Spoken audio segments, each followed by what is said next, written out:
నటుడు రాజ్ తరుణ్ తనను పెళ్లి చేసుకుంటానని నమ్మించి 11 ఏళ్లు వాడుకొని మోసం చేశాడంటూ లవర్ లావణ్య పోలీసులకు ఫిర్యాదు చేసింది. అయితే ఈ విషయంపై నటుడు రాజ్ తరుణ్ స్పందించారు. అప్పట్లో లావణ్యతో రిలేషన్షిప్ ఉండేదని చెప్పాడు. కానీ లావణ్యను పెళ్లి చేసుకునే ఉద్దేశం తనకు లేదని అన్నాడు.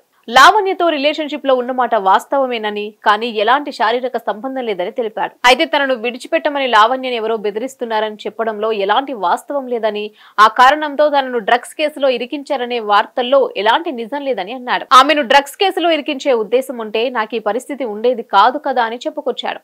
ఒకసారి పెళ్లి చేసుకుంటానని చెబుతోందని, మరోసారి పెళ్లి చేసుకుంటానని మోసం చేశాడని చెప్తోందని అన్నారు. ఆమె నన్ను ఇబ్బంది పెడుతూ ఉండటంతో తాను లీగల్ కన్సల్టింగ్ చేస్తున్నానని చెప్పారు. దీంతో ఆమె తనపై ఆరోపణలు ఫిర్యాదు చేసిందని తెలిపారు. అయితే కొంతకాలంగా ఆమె డ్రగ్స్ వాడుతోందని, అంతేకాకుండా మస్తాన్ అనే వ్యక్తితో లావణ్యకు సంబంధం ఉందని, అతను లావణ్యని రేప్ చేశాడని అన్నాడు.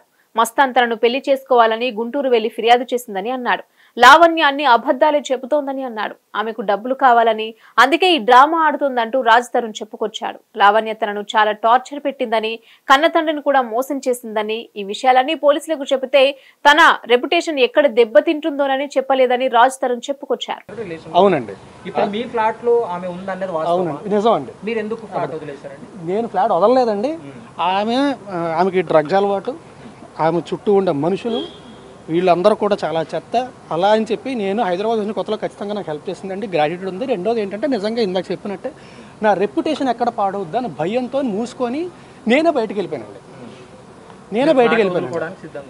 వదులుకోవడానికి సిద్ధంగా లేనండి. నేను అసలు ఏమీ మాట్లాడలేదు, ఏమీ లేదు, నేనే వెళ్ళిపోయాను. ఎందుకు లావణ్యతో మాట్లాడాల్సి వచ్చింది? ఆ ఆడియోలో కూడా తను చెప్తుంది, నన్ను చంపేస్తాం, కనీసం బాడీ కూడా దొరకకుండా చేస్తాం అని చెప్పి ఎవరు తను కంప్లైంట్ లో పేర్కొంది. లావణ్య కంప్లైంట్ లో పేర్కొందండి. ఏదైనా ప్రూఫ్ ఉందా? ఈవిడే నేను మళ్ళీ చెప్తున్నానండి. So I can't talk on behalf of which is not right. So ఆవిడని బెదిరించిందండి. వాళ్ళ అన్నయ్యతోని చాలా ఫిల్తీ లాంగ్వేజ్లో మాట్లాడింది. ఇదంతా జరిగింది. ఇవన్నీ కూడా వాళ్ళ దగ్గర ఉన్నాయి. వాళ్ళు కంప్లైంట్ ఫైల్ చేస్తారండి. I can't talk on behalf of because it's not right. Clarity ఇవ్వండి. అంటే మీరు ప్రతి ఇంటర్వ్యూలో కూడా నేను పెళ్లి చేసుకోవాలని చెప్తున్నారు, కానీ ఆమె చెప్తున్నటువంటి వాటిలో పెళ్లి చేసుకుంటానని నమ్మించి మోసం చేశాడు. ఏమంటే పెళ్లి చేసుకుంటా నమ్మించి మోసం చేశానని ఒక దగ్గర చెప్తుంది, మాకు ఆల్రెడీ పెళ్లి అయిందని ఇంకో దగ్గర చెప్తుంది. గుడిలో పెళ్లి చేసుకున్నా అది చెప్తే అబద్ధం చెప్పడం మొదలు పెట్టినప్పుడు ఏ అబద్ధం చెప్తారండి. నేను నించొని నిజం చెప్తున్నా. నేను ఇందాక కూడా నేను మీ భయపడి మిమ్మల్ని ఎవరి వెళ్ళిపోతాను కదా, నిజంగా ఎంతో ఒక నిమిషం మాట్లాడాలి కాబట్టి కారు ఎక్కానంటే మా డ్రైవర్ తెలియక తీసాడు. అందుకే డ్రైవర్ని కూడా దిగమన్నా అప్పుడైనా సరే 1 మినిట్ ఆగుతారు మాట్లాడి వచ్చేద్దామని చెప్పి.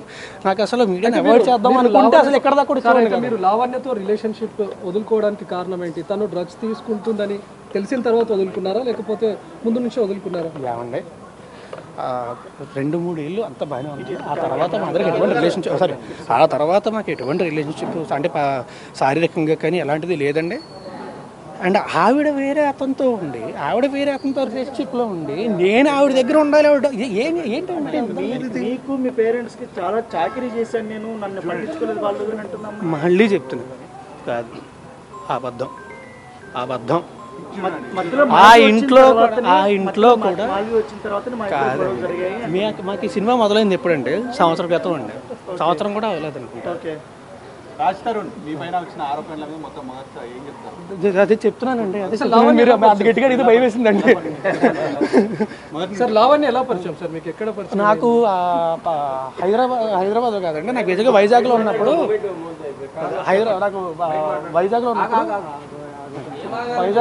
నాకు ఫేస్బుక్లో పరిచయం అండి. హైదరాబాద్ వచ్చింది. సరే వెళ్ళిపోతాం. నాకు వైజాగ్లో పరిచయం అండి. హైదరాబాద్ వచ్చిన తర్వాత ఇనీషియల్గా నేను ఒక దీనికోసం సినిమా గురించి వచ్చినప్పుడు హైదరాబాద్ వచ్చినప్పుడు ఇనీషియల్గా అప్పటి నుంచి పరిచయం అండి నాకు. అంటే ముందు నుంచే మీరు పెళ్లి చేసుకుందామని రిలేషన్ స్టార్ట్ చేశారు, లేకపోతే ఫ్రెండ్షిప్గా ఉండి అలా ఒకరికొకరు ఇష్టపడి పెళ్లి చేసుకుందామని అనుకున్నారు? లేదండి, రిలేషన్షిప్ అనేది ఉండేదండి. అప్పట్లో ఉండేదండి, 2-3 ఇయర్స్ అండి. ఆ తర్వాత లేదండి. బట్ నాకు పెళ్ళి అనే ఉద్దేశం ఎప్పుడూ లేదండి. కాబట్టి మీరు అడిగే విధానం బట్టి ఎక్కడ కూడా భయం వస్తుంది. ఎందుకంటే మీరు అన్నట్టుగా తనను పెళ్లి చేసుకోవాలి అని చెప్పి తనతో రిలేషన్, లేకపోతే తనతో రిలేషన్ ఉన్న తర్వాత నుంచి ఒకరినొకరు రిలేషన్స్లో ఉన్నామండి. కాదండి, అంటే మనసులో ఎక్కడో ఉండేదండి, ఖచ్చితంగా ఉండేదండి. అంటే మేబీ అయితే బాగుంటుంది, మంచిది, డెఫినెట్గా బాగుంటుంది, అయితే బాగుంటుందని ఖచ్చితంగా ఉండేదండి, అందులో డౌట్ లేదండి, అది ఖచ్చితంగా ఉండేది.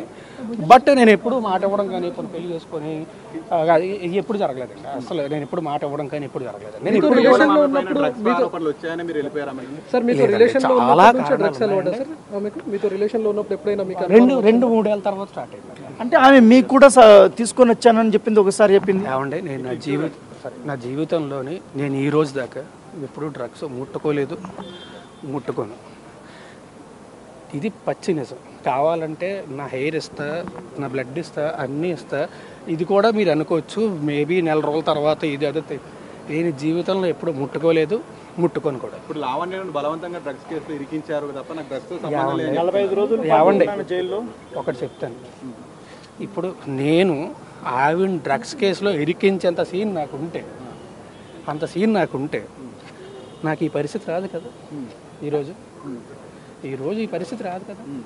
దీని నుంచి కూడా ఎవడో అవాయిడెడ్ ఎట్లా. అంటే ఇప్పుడు మీరు రిలేషన్షిప్లో ఏమండి, మేము కలిసి సినిమా చేసాం, అతి త్వరలో సినిమా రిలీజ్, మరి ఆమె ఎందుకు ఈవిడ ఆమెతోనే కాదండి, నాతో పనిచేసిన డైరెక్టర్స్, నా ఫ్రెండ్స్ అందరికీ ఆమె ఫోన్లు చేసిందండి, అందరికీ ఫోన్లు చేసి బెదిరించింది. అండ్ మళ్ళీ ఇందాక చెప్పినట్టే I can't talk on behalf of her. వాళ్ళు కంప్లైంట్ ఫైల్ చేస్తారంటే నా సైడ్ నుంచి నేను ఫైల్ చేస్తాను. కంప్లైంట్ ఫైల్ చేసిన తర్వాత డీటెయిల్డ్గా మళ్ళీ నేనే ప్రెస్ మీట్ పెట్టి ఏం కంప్లైంట్ ఫైల్ చేశాను నేను ఇప్పుడు ఏం చెప్పానండి. కంప్లైంట్ ఫైల్ చేసిన తర్వాత మాట్లాడతాను. సార్ ఇప్పుడు లావణ్య ఎన్నో ఫోటోలు మీడియాకి రిలీజ్ చేసింది, దానిపైన మీరు ఏం చెప్తారా? అంటే అందులో మీ ఫ్యామిలీ మెంబర్స్ చెప్తున్నది అదే అండి, మీరు పెళ్లి చేసుకున్నాం అని చెప్పింది అంటున్నారు. ఇందాక మీరేం అడిగారు, పెళ్లి చేసుకుంటానని మాట ఇచ్చాడు అని చెప్పింది అని చెప్తున్నారు ఓకే అని చెప్తున్నారు. సో తను రకరకాలు చెప్తున్నప్పుడు నేనేం చేయగలను? అంటే ఇప్పుడు సంబంధం లేనప్పుడు మీ ఫ్లాట్ లో తనని ఇన్ని సంవత్సరాల పాటు ఏమండి రెప్యుటేషన్ ఎక్కడ పాడవుతుంది, ఎందుకు రచ్చలు, ఎందుకు మనకి ప్రశాంతంగా ఉందాం అని మాత్రం భయపడి లేదండి. మీరు గుళ్ళో పెళ్లి చేసుకున్నారని చెప్తుంది. ఏమండి అదే అంటున్నా, మీతోని మేము పెళ్లి చేసుకుందాం అని చెప్పింది, ఈయనతోని పెళ్లి చేసుకుంటానని చెప్పి మోసం చేశాను అని చెప్తుంది. ఏది నిజం ఉండే? అంటే మీరు కలిసి గణపతి పూజ కూడా చేసేవాళ్ళు. ఏమండి నేను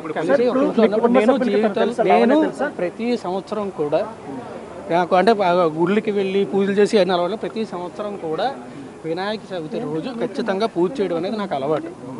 అంటే ఒక్క రోజు మాత్రం ఖచ్చితంగా చేస్తారు. గణపతి పూజ చేస్తారంటే పెళ్లి చేసుకుంటే చేస్తారు కదా? కాదండి, మీకు గణపతి పూజ పెళ్లి చేసి చేస్తారు. గణపతి పూజ చేయడానికి పెళ్లికి సంబంధం ఏంటంటే ఏమంటే ఇద్దరం కలిసి ఒకే ఇంట్లో ఉండేవాళ్ళం అండి. ఒకే ఇంట్లో ఉన్నప్పుడు నువ్వు బయటకు వెళ్ళి కూర్చొని ఎవరైనా పూజ చేస్తాను అనలేం కదా. ఎందుకు సార్, ఎందుకు ఇద్దరు ఒకే ఇంట్లో ఉండాల్సి ఏమంటే వివరణ live in relationship back then చెప్పా కదా అప్పట్లోనే. తెలుసు మా పేరెంట్స్ కూడా పరిచయం, మా పేరెంట్స్ కూడా పరిచయం. ఈ లావణ్య తమ్ముడు మీతో డబ్బులు తీసుకోవడము, డబ్బులు అడగడం మీకు నేను కంప్లైంట్ ఇస్తానండి, మొత్తం స్టేట్మెంట్ అనేది కంప్లైంట్లు అన్ని ఇస్తాను. ఇచ్చిన తర్వాత మొత్తం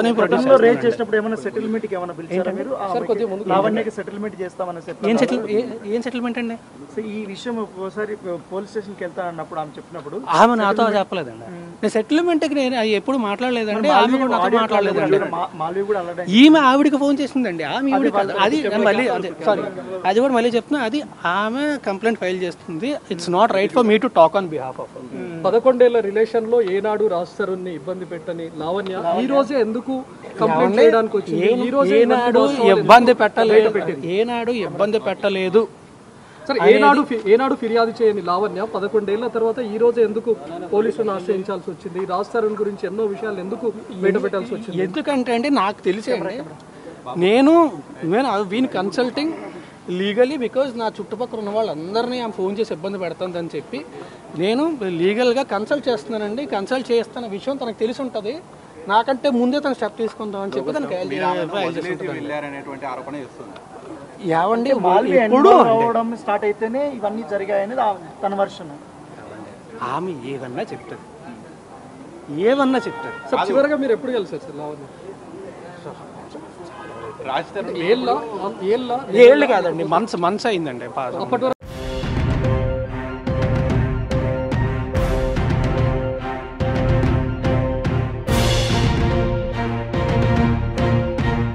హిట్ టీవీ యాప్ ని డౌన్లోడ్ చేసుకోండి. ఇందులో short news, live news, entertainment movies అన్ని అవైలబుల్ గా ఉన్నాయి. Please download hit TV app. Hit TV app ని ఫ్రీగా డౌన్లోడ్ చేసుకోండి.